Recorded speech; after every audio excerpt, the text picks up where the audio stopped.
Oke, kesempatan berbagi hari ini, saudara semuanya, kita akan membahas tentang demokrasi Indonesia.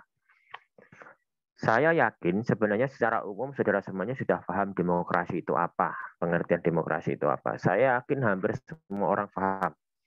Karena setelah reformasi, kata demokrasi ini adalah kata yang sering muncul dalam percakapan hidup manusia Indonesia sehari-hari.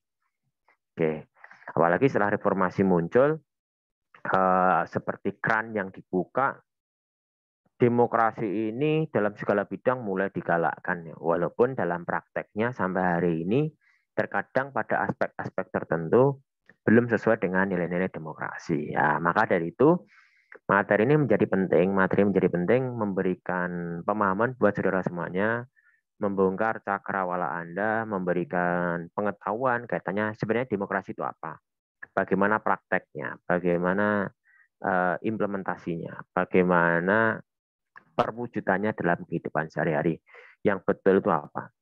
Yang berikutnya sekaligus saudara semuanya nanti akan saya berikan pengertian sebenarnya kelebihan demokrasi itu apa, kelemahan demokrasi itu apa. Sehingga harapannya adalah saudara semuanya dapat menjadi bagian atau menjadi warga negara Indonesia khususnya yang menjadi benteng atau menjadi pilar atau tegaknya demokrasi di Indonesia itu sendiri. Oke, sekarang saya akan membahas satu persatu kata per kata yang melekat dalam demokrasi itu sendiri. Demokrasi itu berasal dari dua kata, saudara semuanya, demos dan kratos. Demos itu rakyat, kratos itu adalah pemerintahan. Atau bisa dikenal dengan sebutan rakyat yang berkuasa, atau pemerintah dari rakyat, atau pemerintahan itu rakyat, atau rakyat yang memegang tampuk pemerintahan. Itu disebut dengan demokrasi. Lawan demokrasi itu apa, Pak? Monarki. Nah, kalau monarki itu dalam satu orang ya. Satu orang memiliki kekuasaan mengatur banyak orang. Tapi kalau demokrasi, rakyat itu sebagai pemegang kekuasaan utama yang menjalankan. Nah, untuk pelaksanaannya nanti ada dikenal dengan sebutan pemerintah dari rakyat, pemerintah oleh rakyat, pemerintah untuk rakyat. Nah, nanti saya akan membahas satu persatu. Sebelum saya sampaikan apa itu pemerintah dari rakyat, pemerintah untuk rakyat, pemerintah oleh rakyat, terlebih dahulu saudara semuanya harus tahu dulu apa itu demokrasi ya kan. Demokrasi itu Pak Danang ibaratkan adalah sebuah usaha, sebuah cara, sebuah metode. Metode sebuah negara atau suatu negara untuk mencapai tujuan negara yang akan dicapainya. Jadi setiap negara pasti punya tujuan negara, mesti. Nah, agar tujuan negara itu relatif mudah tercapai, itu dibutuhkan cara kan, dibutuhkan cara. Ibarat kata Pak Danang pengen ke Solo, dari Sukoharjo ke Solo. Ada banyak cara, bisa jalan kaki, bisa naik kereta api, bisa naik bis, bisa naik mobil pribadi, atau angkutan umum yang lain, atau mungkin helikopter. Lah, pilihan-pilihan itulah disebut dengan demokrasi. Harapannya apa? Agar sampai tujuan. Seperti tadi, Pak Danang pengen ke Solo, ini ada pilihan. Pilih naik becak, apa naik bis, atau naik bis. Lah, pilihan itu, pilihan itu pasti disandarkan oleh banyak hal. Dan Indonesia ini lebih memilih demokrasi. Kenapa kok Indonesia nggak memilih monarki, Pak? Indonesia itu memiliki bayangan demokrasi ini adalah salah satu cara atau usaha metode yang lebih efektif untuk mencapai tujuan negara. Sehingga memilih demokrasi. Jadi saya katakan metode untuk mencapai tujuan negara itu tidak hanya demokrasi saudara semuanya. Ada monarki, ada oligarki, ada aristokrasi, ada mobokrasi, ada tirani. Itu adalah metode-metode cara atau suatu negara untuk mencapai tujuan negara. Nah, Indonesia itu menggunakan demokrasi, di mana kekuasaan tertinggi ada di tangan rakyat. Pengejawantannya atau perwujudannya adalah melalui pemerintahan dari rakyat, pemerintahan oleh rakyat, pemerintahan untuk rakyat. Itu perwujudannya. Karena kan nggak mudah, kan harus diterangkan, harus dipraktekkan secara spesifik. Kalau hanya dengan menggunakan kata pemerintahan atau kekuasaan itu adalah rakyat, tanpa ada penjelasan secara spesifik, itu nanti bahayanya. Semua orang nanti akan mengatasnamakan dirinya rakyat. fatalnya adalah nanti akan terjadi yang namanya hukum rimba. Rakyat yang paling kuat itulah yang berkuasa. Itu bahaya dan itu bukan bagian daripada demokrasi. Ya. Maka untuk memudahkan, maka ada pembagiannya. Ada pemerintah dari rakyat, pemerintah oleh rakyat, pemerintah untuk rakyat. Oke, saya akan membahas itu disebut dengan pemerintah oleh rakyat, pemerintah untuk rakyat, pemerintah dari rakyat. Yang pertama adalah pemerintah dari rakyat terlebih dahulu, saudara semuanya. Oke. Pemerintah dari rakyat itu apa, Pak? Pemerintahan dari rakyat atau government of the people mengandung pengertian yang berhubungan bahwasanya pemerintah sah atau pemerintah yang dipilih oleh rakyat atau yang mendapatkan legitimasi atau mendapatkan kekuasaan dari rakyat harus melalui proses tertentu. Jadi begini, ini misalkan ambil contoh negara. Negara ini kan ada yang menggerakkan. Siapa yang menggerakkan? Menggerakkan adalah rakyat itu sendiri dan pemerintah. Nah, pemerintah itu berasal dari siapa? Berasal dari rakyat. Nah, berasal dari rakyat. Nah, pemerintah yang dipilih ini, siapa yang memilih? Kalau monarki itu berdasarkan keturunan. Tapi kalau demokrasi bukan berdasarkan keturunan, berdasarkan siapa yang dikehendaki oleh rakyat. Nah, itulah yang menjadi pemimpin, yang duduk sebagai pemerintahan. Nah, maka pemerintah dari rakyat itu artinya adalah kekuasaan untuk mengatur itu dari mana asalnya? Dari rakyat itu sendiri. Bukan dari asas keturunan, bukan dari pemberian, bukan dari kekuatan, bukan dari gontok-gontokan, enggak. Tapi rakyat sendiri yang memberikan. Nah, dan itu disahkan. Nah, makanya harus mendapatkan legitimasi. Ya. Bentuknya bagaimana? Beraneka macam, saudara semuanya. Ada yang melalui dengan cara referendum. Ada yang melalui pemilu, saudara semuanya. Nah, pemilu. Maka sekali lagi, kekuasaan dalam demokrasi itu bukan dari wangsit, itu tidak. Bukan dari bukan dari pemberian kekuasaan dari sesuatu hal, itu tidak. Namun kekuasaan ini diperoleh dari rakyat melalui proses pemilu. Itu disebut dengan pemerintahan dari rakyat. Kalau pemerintahan oleh rakyat itu artinya bagaimana? Pemerintahan oleh rakyat. Nah, jadi begini, tadi kan sudah dijelaskan di awal. Di negara itu ada dua, ada pemerintah, ada rakyat. Pemerintah, kenapa dapat dikatakan pemerintah? Karena dia mendapatkan kekuasaan, mendapatkan mandat dari rakyat melalui proses pemilu. Nah, otomatis pemerintah itulah yang menjalankan roda negara. Nah, maka disebut dengan apa? Pemerintah oleh rakyat. Maksudnya yang menjalankan itu bukan siapa-siapa, tapi rakyat itu sendiri yang duduk dalam pemerintahan. Sekarang saya tanya, pemerintah itu siapa? Pak Jokowi itu siapa? Pak Ma'ruf Amin siapa? Pak Ma'ruf Amin, Pak Jokowi itu adalah rakyat. Berhubung dikasih kekuasaan, maka menjadi pemerintah. Namun pada dasarnya, dia adalah rakyat. Maka disebut dengan pemerintah oleh rakyat. Yang menjalankan roda pemerintahan adalah rakyat itu sendiri. Nah, itu disebut dengan pemerintahan oleh rakyat. Maka di dalam UUD 45 dijelaskan dalam pasal 7, salah satu syarat menjadi presiden adalah warga negara Indonesia asli. Nggak boleh yang lain.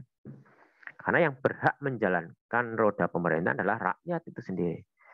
Nggak boleh misalkan menganggap Bapak SBY nggak berhasil, Pak Soekarno nggak berhasil, Pak Harto nggak berhasil, Bu Mega nggak berhasil, Habibie nggak berhasil, Gus Dur nggak berhasil, Pak SBY nggak berhasil, Pak Jokowi nggak berhasil, kemudian mencari pemimpin dari negara lain, misalkan Racip Erdogan, nah, diambil suluh jadi presiden Indonesia, bisa nggak? Nggak boleh, karena beliau bukan warga negara Indonesia. Atau aku tak ambil Benyamin Netanyahu, nggak boleh, dia bukan warga negara Indonesia. Atau mengambil dari Mahmud Abbas, nggak boleh. Atau Joe Biden, nggak boleh. Donald Trump, nggak boleh. Karena dia bukan warga negara Indonesia asli. Yang punya kekuasaan atau yang boleh menjalankan pemerintahan Indonesia adalah ya rakyat itu sendiri. Nah, maka disebut dengan pemerintahan oleh rakyat. Nah, maka rakyat itu kan, makanya kan dalam sila keempat ada disebut dengan kerakyatan yang dipimpin oleh hikmat kebijaksanaan dalam permusyawaratan perwakilan. Kehendak rakyat itu diwakilkan kepada pemerintah-pemerintah itu. Pemerintah itu siapa ya? Rakyat itu sendiri. Kenapa dia bisa mengatur? Karena mendapat mandat dari rakyat. Nah, itu saudara semuanya. Itu disebut dengan pemerintahan oleh rakyat. Jadi skema demokrasi itu skema yang bisa mengatur itu harus dapat mandat dari rakyat, yang boleh mengatur itu ya rakyat itu sendiri. Nah, sekarang yang terakhir, apa itu disebut dengan pemerintahan untuk rakyat? Dalam menjalankan kekuasaannya, pemerintahan harus menjalankan semata-mata sesuai dengan kehendak rakyat dan hasilnya semata-mata untuk kepentingan kesejahteraan rakyat. Tidak untuk golongannya, tidak untuk pribadi. Kalau untuk pribadi disebut dengan korupsi. Nah, kalau untuk kesejahteraan golongan disebut dengan nepotisme. Kalau dengan teman-teman yang lainnya disebut dengan kolusi. Nah, maka demokrasi itu yang merusak adalah KKN, nggak boleh. Karena apa? Harus semata-mata untuk rakyat. Maka disebut dengan pemerintahan untuk rakyat. Jadi kalau dibuat dalam sebuah skema, sebuah sirkus, demokrasi itu adalah pemerintah dari, oleh, untuk. Nah, rakyat pemegang kekuasaan, mekanismenya diwakilkan kepada sebuah nama yang disebut dengan pemerintahan. Pemerintahan itu mendapat legitimasi kekuasaan dari rakyat melalui proses pemilu. Dijalankan oleh pemerintah, siapa itu pemerintah? Rakyat itu sendiri. Ketika menjalankan, latar belakangnya atas kehendak rakyat, dan hasilnya untuk kemakmuran kesejahteraan sebesar-besarnya. Itu disebut dengan demokrasi. Jadi kalau mekanismenya tidak melalui proses seperti itu, tidak dapat dikatakan demokrasi. Begitu. Nah, terus Pak, kalau misalkan pertanyaannya begini, politik dinasti Pak, nah, ambil contoh misalkan putranya Pak siapa? Pak SBY, nah, Mas Agus Harimukti Yudhoyono, itu kan jadi ketua Demokrat karena anaknya SBY. Nah, apakah itu disebut dengan politik dinasti dan merusak demokrasi? Belum tentu. Sebab AHY itu dipilih melalui jalur aklamasi. Aklamasi itu pernyataan sikap dari seluruh perwakilan daerah dan seluruh perwakilan DPC di tingkat kabupaten. Oke. Yang dimaksud dinasti itu ya menetapkan tanpa melalui proses seperti itu. Ambil contoh berikutnya lagi. Gibran Raka Buming Raka, wali kota Solo. Itu putranya Pak Jokowi. Apakah itu disebut dengan politik dinasti atau menyalahi demokrasi? Tidak juga. Karena nyatanya dalam proses pemilihan wali kota, dengan wali kota, Gibran itu melalui proses yang sah, dipilih oleh rakyat Solo. Dan hasilnya menang 83%. Nah, begitu. Sehingga tidak bisa dikatakan politik dinasti. Kalau dikatakan politik dinasti, misalkan dengan kekuasaan penuh seorang presiden mengeluarkan SK pengangkatan wali kota diberi nama Gibran Raka Buming Raka. Lah itu disebut anti demokrasi, bukan demokrasi. Tapi kalau melalui proses mekanisme demokrasi, yaitu pilihan secara langsung pemilu, itu dapat dikatakan politik dinasti. Walaupun memang secara etika itu terkadang kalau ada kekerabatan, ada ikatan persaudaraan itu terkadang menciderai nilai-nilai demokrasi. Terkadang, contoh biasanya gimana? Kadang kalau anaknya pemimpin di atas itu biasanya dikasih privilege, dikasih keistimewaan, dikasih kemudahan akses. Nah itu yang menjadi masalah. Maka banyak orang menolak calon dari keturunan itu tadi karena biasanya dikasih privilege khusus atau keistimewaan tertentu. Oke, sudah ya. Secara umum, insya Allah sudah saya ceritakan demokrasi itu apa. Nah, sekarang persoalannya begini. Ada pertanyaan yang sering ditanyakan pada Pak Danang. Kenapa demokrasi kita itu kok tidak begitu bagus, Pak? Nyatanya kita sudah menjalankan demokrasi, tapi negara kita itu belum mampu mencapai tujuan negara. Ada apa? Masanya gini. Oke, kita itu pakai demokrasi. Namun dalam prakteknya, pilar penegak ini masih terlihat doyong. Pilar itu seperti penyangganya itu doyong. Jadi kalau buat rumah, pilar penegak rumah demokrasi itu yang terjadi di Indonesia ini sampai hari ini masih tertampak doyong, belum berdiri tegak dengan bagus. Nah, padahal saudara semuanya, kalau saudara semuanya ingin membangun sebuah demokrasi, itu harus menegakkan pilar-pilar yang Pak Danang tuliskan ini. Yang pertama adalah, saudara semuanya harus menciptakan negara hukum yang baik, yang ideal di negara itu. Jadi, salah satu prasyarat atau syarat untuk melahirkan negara demokrasi itu harus terciptanya sebuah negara hukum yang bagus di negara itu. Yang kedua, masyarakatnya adalah masyarakat madani, masyarakat yang memiliki nilai-nilai kehidupan yang bisa hidup dengan beraneka ragam, tidak menggunakan politik identitas, bisa saling menghormati, tidak mendominasi, baik itu mayoritas kepada minoritas maupun minoritas kepada mayoritas. Nggak boleh. Kalau bisa menciptakan masyarakat madani, itu bisa dipastikan demokrasi bisa berjalan dengan bagus. Yang ketiga adalah infrastruktur politik. Nah, infrastruktur politik itu apa Pak isinya Pak? Infrastruktur politik itu ada LSM, ada golongan penekan, ada asosiasi dan sebagainya.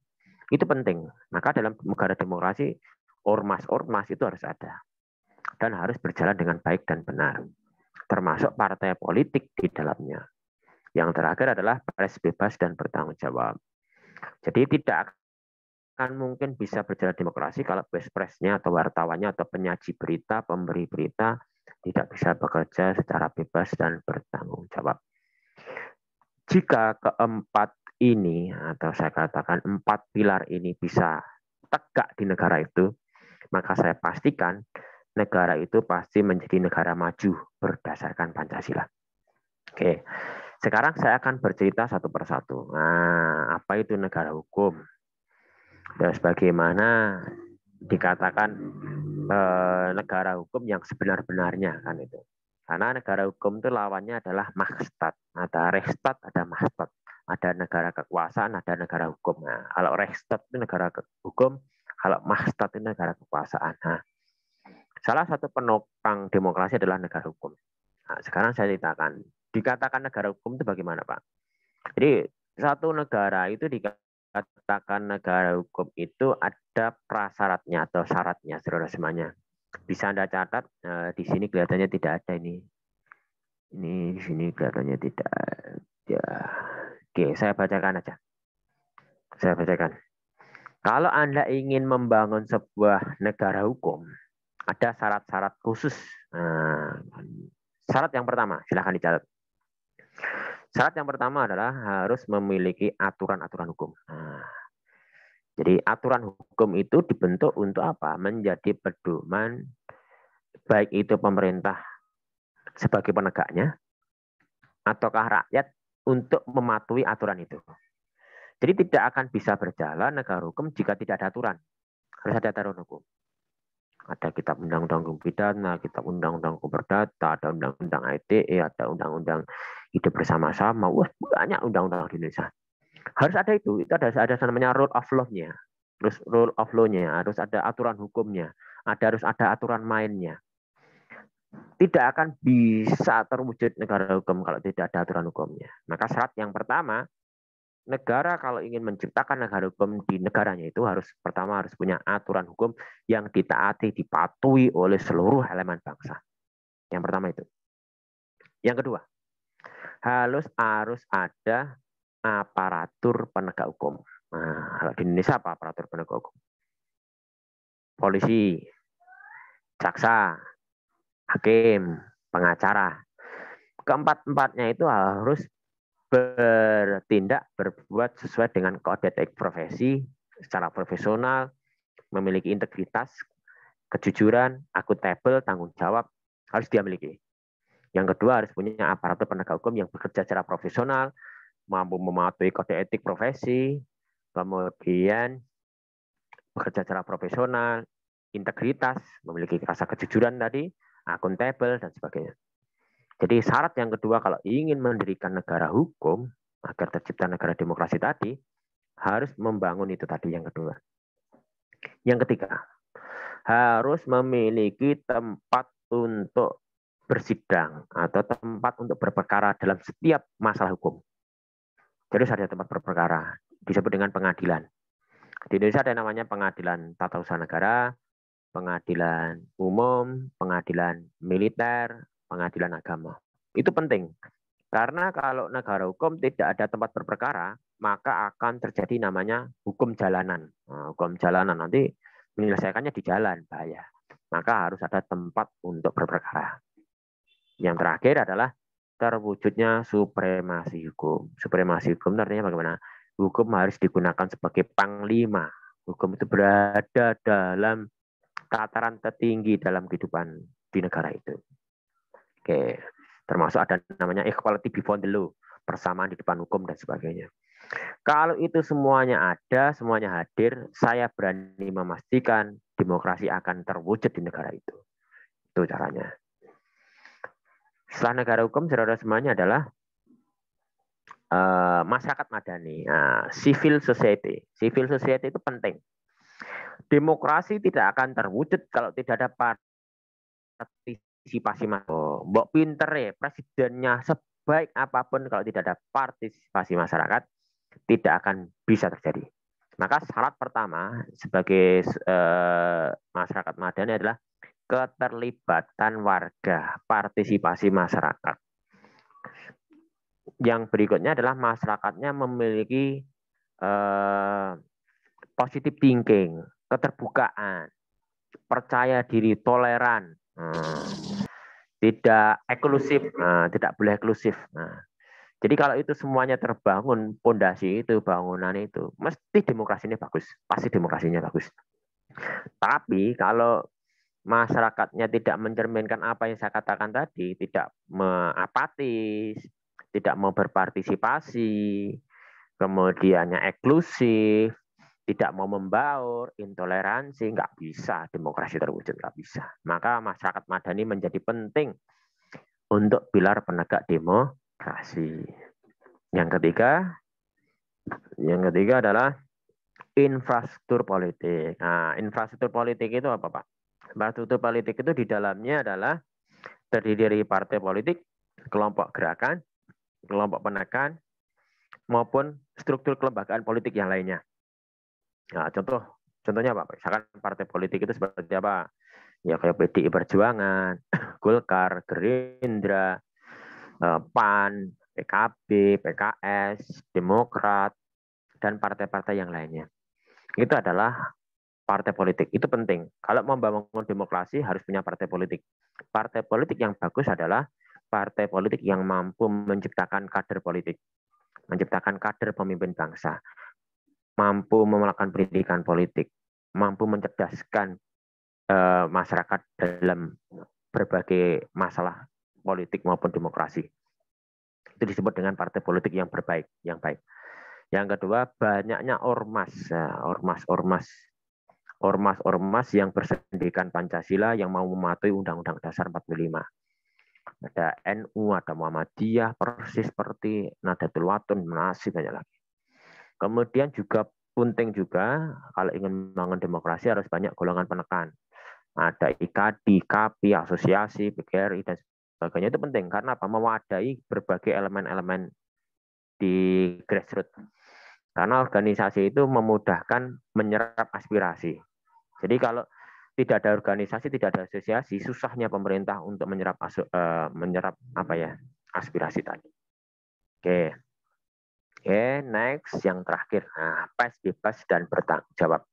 Pers bebas itu artinya apa, Pak? Pers bebas itu dalam mencari berita, menginformasikan berita, menyajikan berita, itu tidak ada sekat, tidak ada kekuasaan tinggi yang menekan wartawan itu.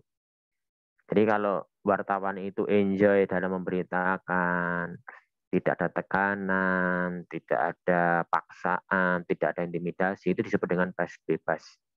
Kalau pers bertanggung jawab itu artinya adalah dalam menyajikan berita itu ya sesuai dengan faktual, sesuai yang terjadi di lapangan, terus kemudian up to date, tidak ada hoax dan sebagainya.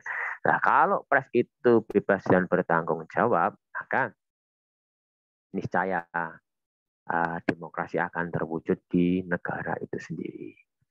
Oke, saudara semuanya, secara umum sudah saya sampaikan di sesi pertama, pengertian demokrasi dan pilar-pilar penegak demokrasi. Untuk sesi kedua atau seri kedua, saya nanti akan menjelaskan tentang pelaksanaan demokrasi di Indonesia, saudara semuanya. Itu saja yang bisa saya sampaikan untuk penjelasan materi. Setelah ini kita lanjutkan dengan sesi